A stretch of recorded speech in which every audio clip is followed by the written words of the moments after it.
Bonjour chacun, merci aux enfants, merci aux monitrices, merci à Laurie et Roman pour cette scénette qu'ils ont préparée. J'aimerais qu'on puisse ouvrir notre Bible ce matin dans l'évangile de Luc au chapitre 2. Si vous avez cette Bible, c'est à la page 661.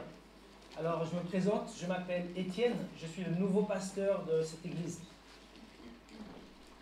Dans le texte de Luc au chapitre 2, on va lire dans un petit instant. On voit que Joseph et Marie ont fait un voyage difficile. C'était un voyage difficile, non seulement à cause du kilométrage, mais aussi à cause de la grossesse de Marie. C'était un voyage probablement de plus de 100 km, et c'était le 3e trimestre de la grossesse de Marie. Le bébé était probablement lourd à porter. Quand Marie a reçu la nouvelle qu'elle devait se rendre à Bethléem, elle a sûrement dû penser que ça arrivait au pire des moments. Elle a certainement pensé, pourquoi moi? Pourquoi maintenant? Est-ce que tu as déjà pensé comme ça une fois dans ta vie? Écoute ce que dit le reste de la parole. Dieu était en train d'accomplir son plan. Selon les prophéties, le Messie devait naître, justement, comme on l'a dit, à Bethléem. Le livre de Michée, qui a été écrit 700 ans avant la venue de Jésus-Christ, dit ceci. « Et toi, Bethléem Ephrata, qui est petite parmi les villes de Juda, de toi sortira pour moi celui qui dominera sur Israël et dont l'origine remonte loin dans le passé, à l'éternité. » Il y a 2024 ans, on est en 2024, il y a 2024 ans, une prophétie qui a 2700 ans était en train de s'accomplir. Donc il y avait un plan derrière la mauvaise nouvelle pour Marie. Les choses dans la vie n'arrivent pas par hasard. Et les choses dans ta vie n'arrivent pas par hasard. Même le fait que tu sois ce matin assis à une fête de Noël dans une église évangélique. Alors ils arrivent à Jérusalem et Joseph frappe aux portes, on l'a vu, et c'était complet. Complet, c'était booké, tout était réservé. Joseph revient vers Marie et il lui annonce la nouvelle. Et le texte ne le dit pas, mais Marie lui a certainement fait les gros yeux. Il a perdu des points, Joseph, à ce moment-là. Il faut dire que c'est pas facile de gagner des points pour un marié dans ces moments-là. Moi, j'en ai perdu. Quand j'emmenais ma femme à l'hôpital, je conduisais pas assez vite sur l'autoroute. J'ai perdu des points, mais j'ai conservé mon permis de conduire. Mais c'était chaud. On est arrivé à l'hôpital et après 45 minutes, Lydia était née. Donc le texte continue, disant que pas loin de Bethléem, il y avait des bergers qui passaient la nuit dans les champs. Soudainement, un ange se présente à eux, on l'a vu dans la scénette, et il lui dit des choses, certaines choses sur lesquelles j'aimerais m'arrêter ce matin, et je vous invite maintenant à lire à partir du verset 8, Luc 2, verset 8. Page 661 si vous avez cette Bible-là.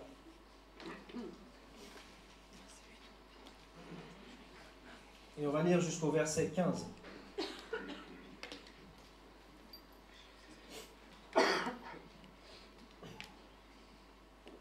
La parole de Dieu dit: il y avait dans la même région des bergers qui passaient la nuit dans les champs pour y garder leurs troupeaux. Un ange du Seigneur leur apparut et la gloire du Seigneur resplendit autour d'eux. Ils furent saisis d'une grande frayeur, mais l'ange leur dit: n'ayez pas peur, car je vous annonce une bonne nouvelle qui sera une source de grande joie pour tout le peuple. Aujourd'hui, dans la ville de David, il vous est né un sauveur qui est le Messie, le Seigneur. Voici à quel signe vous le reconnaîtrez. Vous trouverez un nouveau-né enveloppé de l'ange et couché dans une mangeoire. Et tout à coup, une foule d'anges de l'armée céleste se joignit à l'ange. Ils adressaient des louanges à Dieu et disaient: gloire à Dieu dans les lieux très hauts, paix sur la terre et bienveillance parmi les hommes. Lorsque les anges les eurent quittés pour retourner au ciel, les bergers se dirent les uns aux autres: allons jusqu'à Bethléem pour voir ce qui est arrivé, ce que le Seigneur nous a fait connaître. Alors j'aimerais m'arrêter sur ce verset 11. On va dire le nouveau, le verset 11. Aujourd'hui, dans la ville de David, il vous est né un sauveur qui est le Messie, le Seigneur. L'ange dit, il vous est né un sauveur. L'ange ne dit pas, il est né un sauveur. Il dit, il vous est né un sauveur. Dans la langue originale, les érudits appellent ça un datif d'intérêt. C'est un peu comme l'allemand, il y a le datif, il y a le génitif et l'accusatif.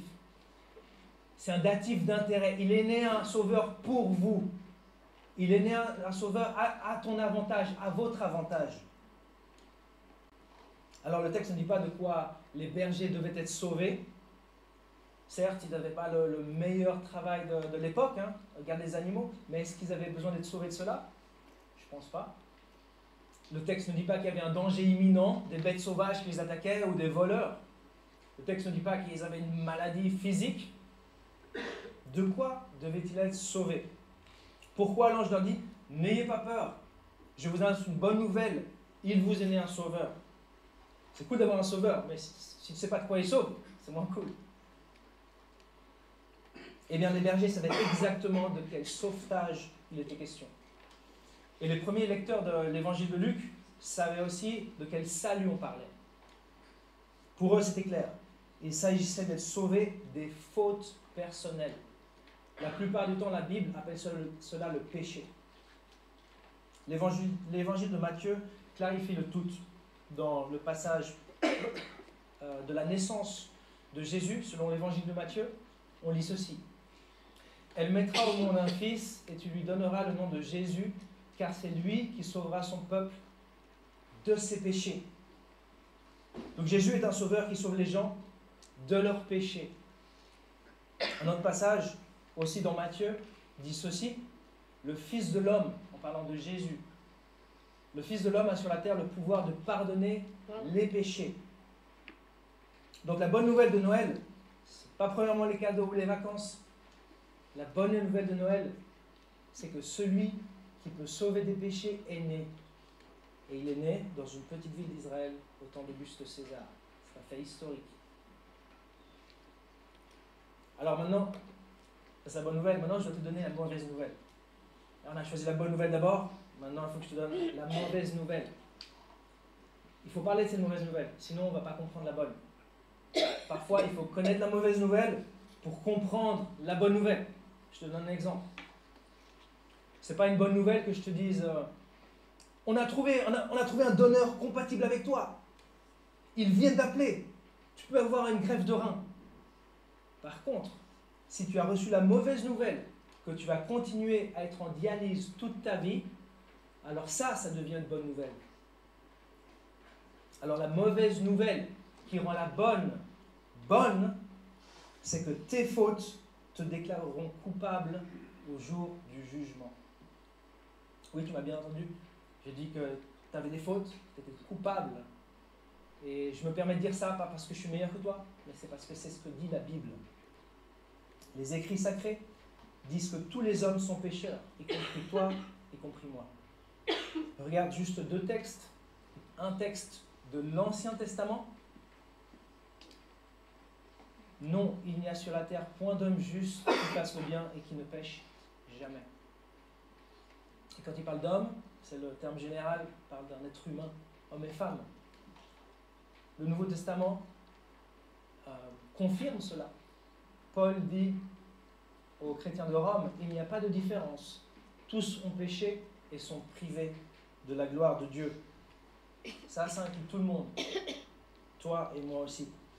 Et le problème avec ça, c'est qu'un jour, Dieu va juger tous les hommes. Il y aura un jugement.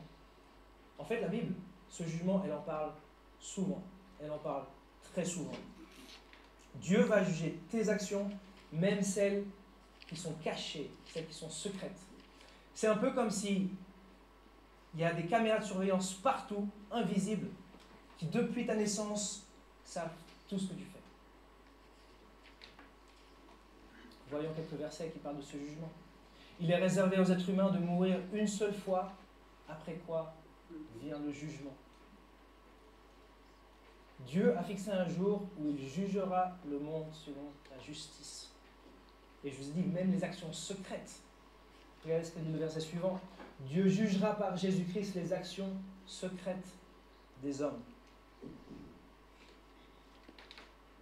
Et encore un, c'est lui, en parlant de Jésus, qui a été établi par Dieu, juge des vivants et des morts.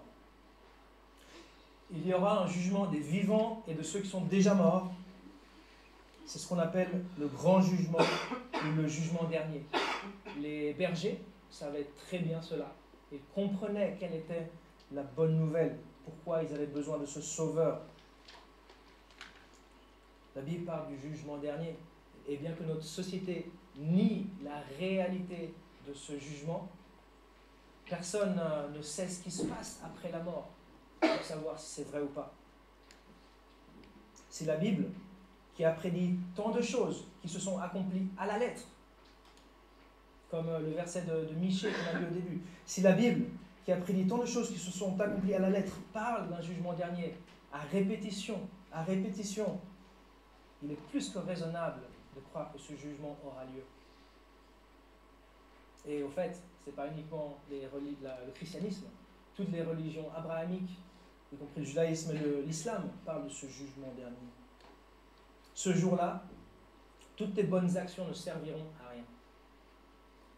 La raison, c'est que tu vas être jugé pour les mauvaises actions que tu as faites, pas pour les bonnes. C'est comme dans un tribunal humain, en fait. La Bible ne dit jamais que tes bonnes actions compenseront ou effaceront les mauvaises. Ce n'est pas différent d'un tribunal humain. Pour t'aider à comprendre, imagine ce scénario. C'est un scénario un peu extrême, mais c'est pour comprendre que les bonnes actions ne vont pas compter au jour du jugement. Elles ne vont pas effacer les mauvaises ou compenser les mauvaises. Et je dis cela parce que la Bible ne dit jamais que les bonnes œuvres vont compenser les mauvaises. Et beaucoup de monde pense que parce qu'ils ont fait plus de bonnes œuvres que de mauvaises, ça ira pour eux au jour du jugement. Imagine ce petit scénario. Imagine que quelqu'un assassine quelqu'un qui t'est cher. Pense à ton conjoint, pense à tes parents, pense à ton enfant. La personne est arrêtée et elle passe au tribunal. À sa défense, cette personne explique qu'elle a fait énormément de bien à beaucoup de monde. Il s'avère en fait que c'est vrai. Cette personne est un philanthrope qui a financé la construction de beaucoup d'hôpitaux et d'orphelinats dans les pays pauvres. C'est quelqu'un qui donne tout son argent à des œuvres de charité. Sur cette base, son avocat demande que sa peine lui soit acquittée. Après avoir considéré le cas, le juge lui pardonne. Le meurtrier est libre. Est-ce que justice a été servie?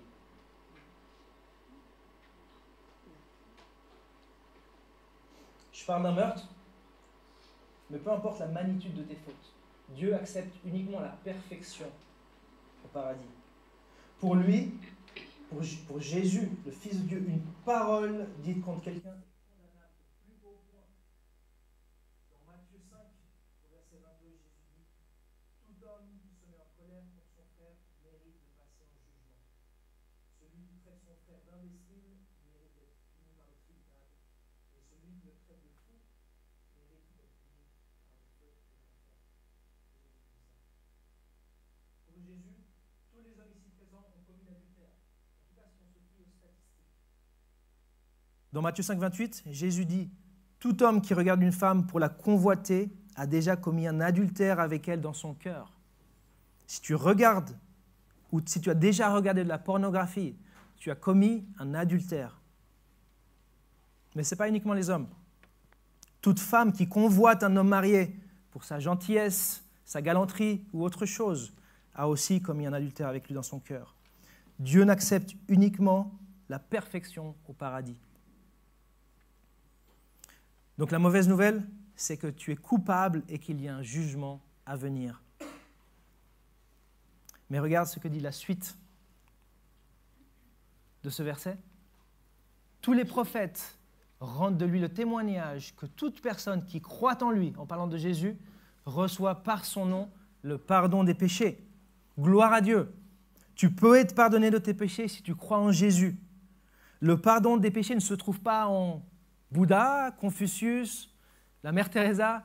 Le pardon des péchés se trouve en Jésus seul. Toutes tes fautes, aussi nombreuses qu'elles soient, peuvent être pardonnées.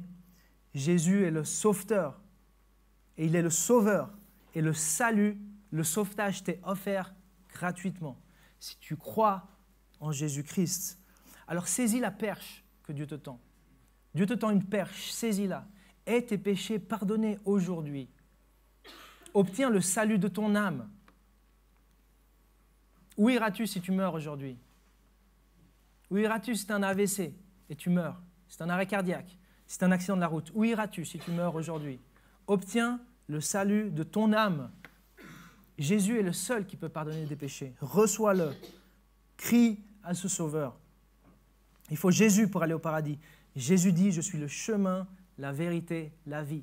Nul ne vient au Père si ce n'est par moi. Alors c'est ça la bonne nouvelle de Noël? Celui qui peut sauver des péchés est né? Oui, c'est ça, mais c'est beaucoup plus. On en a parlé un peu. Tu peux obtenir le pardon des péchés, mais aussi une relation intime avec Dieu. Dieu passe d'être ton ennemi ou un être lointain à ton ami, ton père, celui qui prend soin de toi, et à quelqu'un avec qui tu peux avoir une communion intime. Alors peut-être c'est déjà beaucoup pour toi. Peut-être tu as besoin de réfléchir par rapport à ce qu'on vient de dire. Et c'est normal, c'est bien, surtout si tu n'es pas familier avec ce que la Bible dit vraiment. Je t'encourage à réfléchir, mais je t'encourage à faire ce que les bergers ont fait. On va regarder le verset 15 et je vais finir avec ça. Regarde le verset 15 et je veux t'encourager à faire comme les bergers. Lorsque les anges les eurent quittés pour retourner au ciel, les bergers se dirent les uns aux autres, « Allons jusqu'à Bethléem pour voir ce qui est arrivé, ce que le Seigneur nous a fait connaître. » Allons pour voir. Et moi, je veux t'encourager. Va voir. N'en reste pas là. Va voir. Fais ton cheminement personnel. Cherche Dieu. Reviens dans cette église ou dans une autre qui prêche fidèlement la parole de Dieu. Obtiens une Bible, lis-la, parle avec un chrétien convaincu, pose-lui des questions. Va voir, fais comme ces bergers, n'en reste pas là. Si ce que la Bible dit est vrai, c'est ton âme qui est en jeu, c'est ton destin éternel qui est en jeu. Et tout ce que la Bible a dit, qui s'est déjà réalisé, c'est vrai.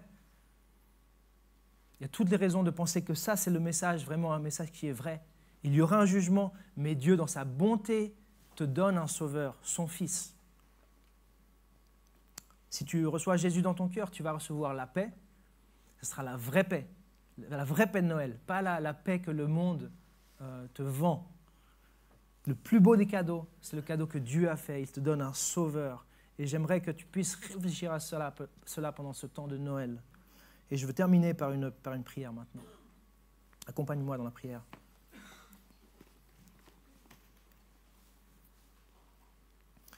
Seigneur, merci pour ta bonté envers nous. Merci pour être un Dieu qui nous dit la vérité, même cette vérité qu'on n'aime pas entendre, cette vérité qu'on veut étouffer, qu'on veut cacher. Mais dans ta bonté, tu nous dis la vérité pour qu'on soit sauvé. Tu nous dis la vérité parce qu'en fait, il y a une solution. Tu ne nous dis pas la vérité parce qu'il n'y a pas de solution. Il y a une solution. À la mauvaise nouvelle, il y a une bonne nouvelle qui fait qu'on oublie la mauvaise nouvelle tellement que la bonne est bonne, tellement que vivre avec Jésus, avoir le pardon des péchés, avoir une relation avec toi est super. Père, je te prie que si quelqu'un ne te connaît pas et qui est ici avec nous ce matin ou qui nous écoute dans les ondes, qu'il puisse faire comme ces bergers, ne pas en rester là. Allez voir si ce que les anges ont dit est vrai. Qu'ils te cherchent, qu'ils cherchent dans ta parole, qu'ils te mettent à l'épreuve, comme tu dis dans la parole. Et je te prie que tu te manifestes à eux et que ces personnes-là puissent recevoir le salut de leur âme, le pardon des péchés, et qu'ils soient déclarés justes au jour du jugement, non pas à cause de ce qu'ils ont fait, de bien ou mauvais, mais en base à Jésus-Christ, le Sauveur, qui, on le sait, s'est donné plus tard, a pris le péché de tout un chacun ici, sur la croix. Oh oui, Seigneur, fais ceci, que tu rencontres des gens dans cette période de Noël, cette période bénie, qu'on peut encore célébrer dans ce pays. On te remercie pour ces autorités qui nous le permettent. Et que tu rejoignes les brebis perdues et que tu les ramènes à ton troupeau. Je te le prie au nom de Jésus-Christ, ton Fils bien-aimé et mon Sauveur. Amen.